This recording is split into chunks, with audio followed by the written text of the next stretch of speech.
Hi everyone, I am sharing some fun kitchen DIYs today that you can make from Dollar Tree items or stuff that you have from around the house. Let's get crafting. For this project, I'm using a furring strip that I got from Home Depot. It's cheaper to buy it that way, but you can also get furring strips now cut up already from the Dollar Tree. So if you want to do it that way, you can. And then I went ahead and I got some wood that I had. It was just leftover wood. It's the same thickness as their Dollar Tree signs. So again, they sell signs that are rectangles like this as well. So everything can be substituted. It's just I chose to use the wood because I had it and it was free for me. At the time, it was just more cost effective. So I'm taking a glue stick and I'm going to glue that little paper down. That paper comes from another sign that I bought from the Dollar Tree. And it was just a cheesy frame, cheesy everything, kind of like their vinyl placemats are a little cheesy sometimes. And I thought, you know what, we can level this up and make it look much nicer for kitchen decor. So I'm just using a glue stick and I'm going to glue it down. And that's the kind of paper, by the way, it's similar to like their calendars. And so it's really reactive to moisture, which is why I went with a glue stick and it ended up being a good decision. And even though I did use a glue stick, I still blow dried. It's a little bit wet and I didn't want it to wrinkle. And then I chose to take like a makeup sponge here and just tap a little edge around the outer edge. And I purposely overlapped on the paper a bit to try and hide the border. It was very dry too. When I did tap around the paper, I made sure I had hardly any paint on my sponge so it wouldn't wrinkle the paper after all that work. And then I left it like that because I didn't want the wood showing. The wood is kind of like an orangey color. I just didn't like that. I thought it would be better dark. And I decided to go with watered down black paint for my wood as well.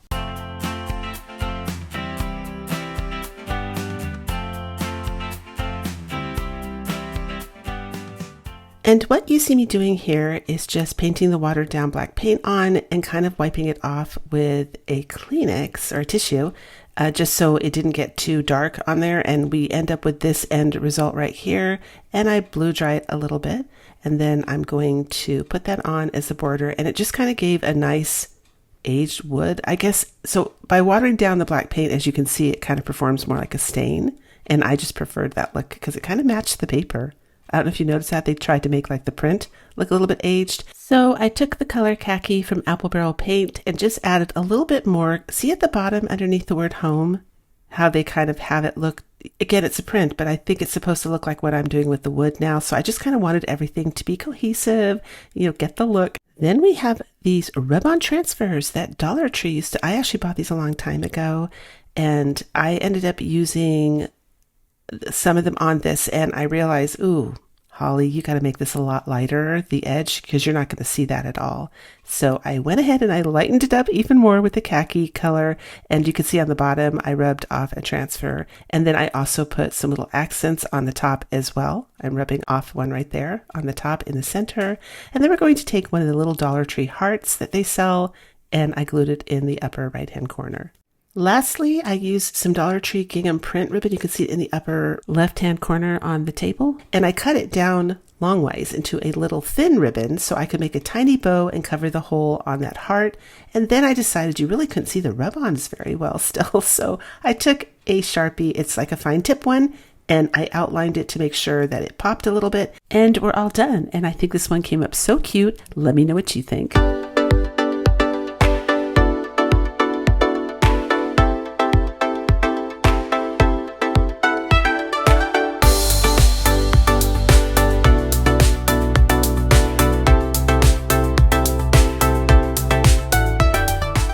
Oh my gosh, these came up so cute. So to the left, those are from the Dollar Tree, the little silver picture holders.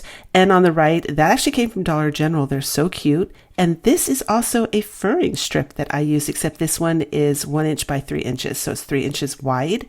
And I just ended up staining it and it didn't come out the way I thought it was going to come out. So I thought, well, we'll just paint it. So I used the khaki again, and I'm painting this bottom piece. It's going to be the bottom. And honestly, my sweet friends, I have no idea why I aged the bottom of this, except that I was thinking, oh, I'll match the frame. But afterwards, I'm like, nobody's even going to see this. Why did you just do that? But I did it anyway. So I thought I'd leave that in to show you. I did age it. And then I took these little metal pieces off and I had to unscrew it's like a clipboard holder, that clip.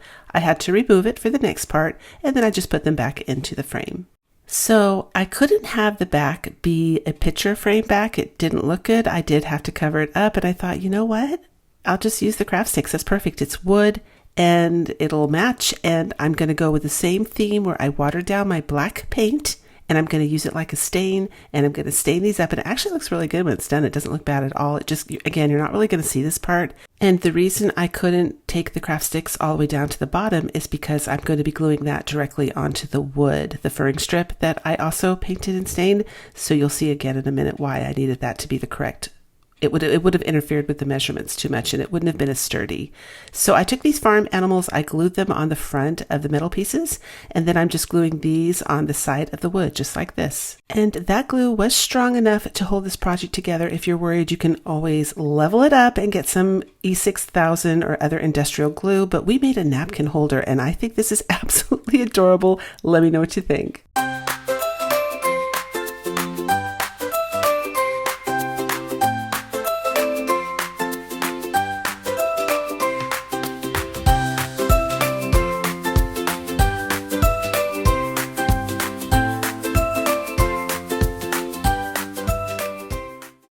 Here is a photo album that I found from Amazon, and I think it was like under $10. It was actually a really good deal. I kind of had to hunt for it, but we are going to cover it today with Dollar Tree fabric, and I chose like a Farmhouse fabric because I thought that was like a good theme for the kitchen, no matter what your decor is. It's kind of like we all go to I associate farms with like fresh food, right? Fresh, wholesome food, so it's kind of a neat theme, but I saw this material and I thought, this is black. It's not going to show too much food stain, when you're grabbing your cookbook. So I thought this was a good one. And I actually use these photo albums to put those white index cards in. It was a brilliant hack that I did years ago so that it's protected. So stuff, it splashes, is totally wipeable and waterproof behind the plastic film. So I just go about covering this recipe book with hot glue and fabric. And I do like a makeshift little hem, I guess, using hot glue. See how the little edge there, I did fold it over so that it wouldn't fray. But the reason I had to do this is because when I moved across state, I actually lost my cookbook. And at the time, I was really upset because that was like decades worth of collecting recipes. I'm sure some of you do that out there. It's like great grandma's recipe. It was upsetting. So life goes on. I did end up actually replacing everything or finding better recipes. My sister had some to give me. So she didn't have all of them though, but it was just one of those things. What can you do? That box didn't come with us. But this photo album actually came with like a front indentation area where there was a photo on the front. And I guess you were supposed to slide in like a photo to remind you what this photo album was, right? Like if it's a wedding photo album or something, you would have put one of the photos in the front there and you would, oh, that's my wedding album. So I decided to keep that. Would have been easier, definitely, to put the fabric over it. But I thought, no, I like that. I actually really like that. I'll be able to kind of dress it up. It'll be fancier than just covering a book, more or less, right? It's like covering a book.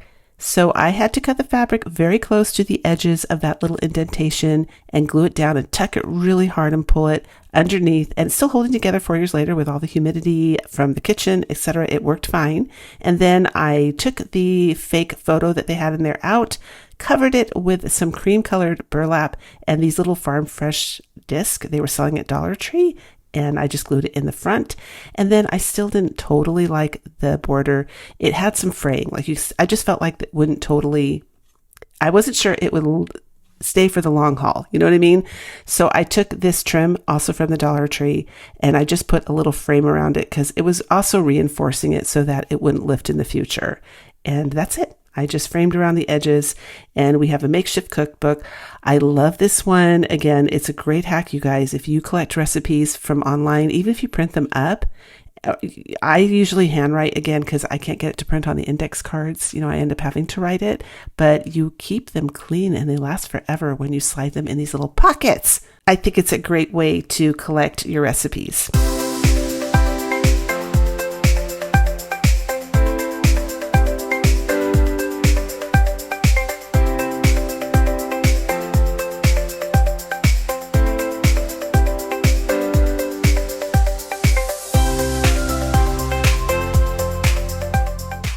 Here's a cute cutting board that I had. It looked like my cat Louise. I bought it years ago because it was so cute. Reminded me of her. And some more of the farm animals from Dollar General. And this little cutting set. It's like wooden spoons. I think it's from their luau set at Dollar Tree. like where the Hawaiian stuff is, some of those. So I didn't want to use the side with the cat on because it's sentimental, and I thought it made a pretty back. So I just left it, but I did want to use this cutting board for something else. It's kind of like a thrift makeover, only it's my stuff. I didn't get it at a thrift store. But I painted the back with my homemade chalk paint. I did 2 coats, drying in between. And if you want to know how to make that chalk paint, you actually go to like my oldest video and scroll upwards. It's the quickest way to find it. And I did end up doing 2 videos, lots of suggestions to make cheaper chalk paint that's very effective and very beautiful. So these spoons and forks came with like a gold foil on it of a pineapple. It's meant for a luau.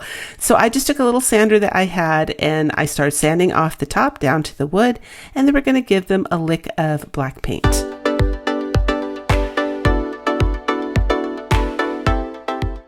I decided to give this a light dry brush of the pewter gray. And you know, whether something is supposed to be like antiqued, primitive farmhouse, or modern, you will see this even in modern decor. They use different hues and swirls. I think they do more of swirls. They don't do the dry brush so much, but I like to add dimension definitely because it hides the brush strokes of the paint. It makes it more interesting for the eye, right? Unless you do like a spray paint and it looks like it's a factory type paint, then I'll skip it sometimes. But if I'm doing it with a brush and there's little brush strokes, excuse me, I will do that.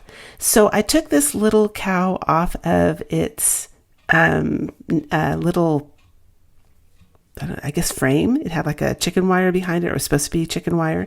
And because I wanted it to be horizontal to fit onto the cutting board, and I just re-glued it down. Then I went ahead and I glued the fork down and the spoon down on either side, right, to make it all kitchen-y. That's not a word, but it works.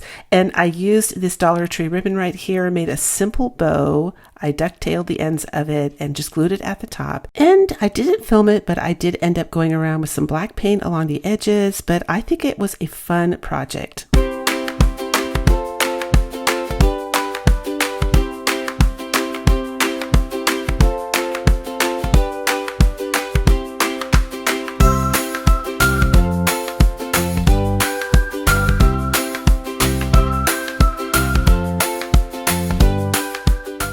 I headed to the thrift store and I found this cookie jar, or it's some kind of canister. It didn't have the lid, but it was $4.50 and I thought it had really good bones. So I took it outside and I spray painted it with Rust-Oleum spray paint. It's a mix of a primer and paint, so it's a one-step process. And I grabbed this lid. It's a lid to Maxwell House decaf coffee, or it would be the same lid for the caffeine one. And I think it's a pretty standard size. So if you drink coffee, you'll have this lid. And I grabbed a Dollar Tree plunger and the top of this little knob right here. And I believe I got those knobs at Temu. So I think they also sell them at Dollar Tree, though I'm not 100%, but I think they do. But as it turns out, it fit perfectly in the top. So anything you find, any little knob, any little round thing that fits at the top would work for this. I am using industrial strength glue for this one because the rubber and the shiny lid, I just felt like hot glue over time definitely wouldn't hold. So I put some E6000 down and I glued it on top of the coffee lid.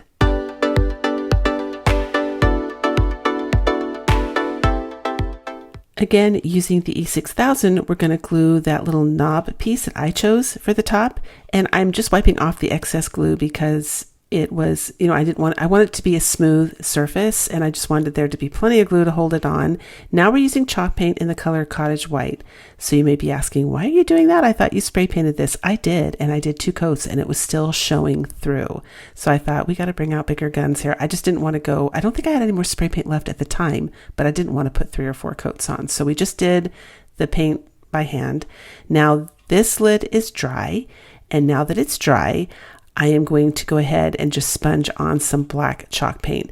Now at the very end, I did have to seal this. I'm just letting you know there's a lot of wear and tear on these things, and we're picking it up all the time, touching it with our fingers. So I did have to put a clear varnish on it, and it's held up. It's beautiful. Everything worked great. But to start with, I am just using the basic chalk paint for the lid, and I painted everything black. Here is a copyright-free label that I found, but it said something not so great there. I wrote the buttermilk. I customized it because I think there was something written about beef, but it was like politically incorrect, for like the millennium. So I'm like, okay, we're not going to say that. We're going to switch it to buttermilk, but it turned out to be a super cute label. It will be down below in my description box if you want to go ahead and get a copy of it. So I just cut it out. This is really simple, and I'm going to glue it onto the front of the canister using a glue stick. Now remember, I did have to take this out and put a clear varnish on it, and all of that combined helped hold the label on so that it didn't come off. Now I'm showing you that I sealed it with Mod Podge, and I did. This little spray right here, but it wasn't strong enough. I did have to get a clear varnish, like a stronger shield, but it turned up so cute.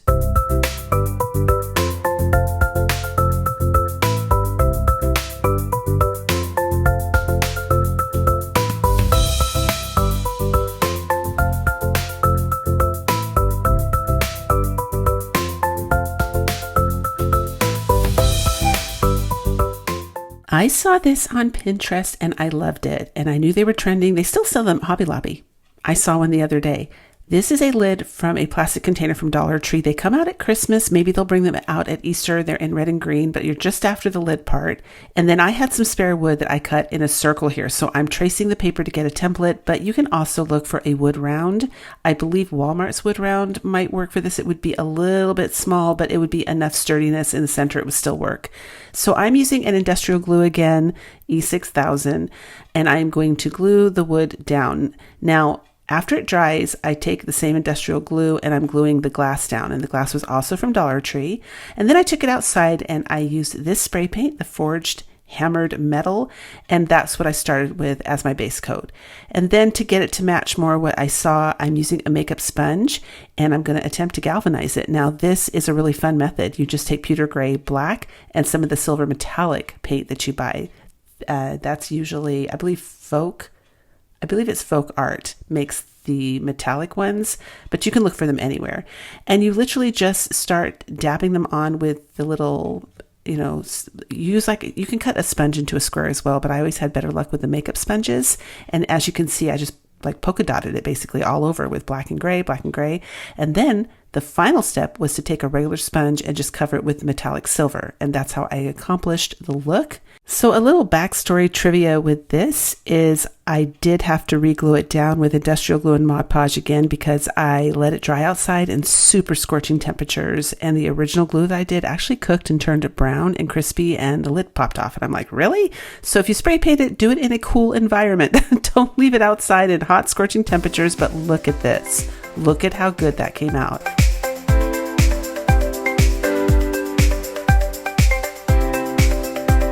If you had fun today and enjoyed today's video, please give it a thumbs up, leave a comment. I love reading your comments, you guys. That is so much fun. And of course, here's another one I think you might enjoy watching next.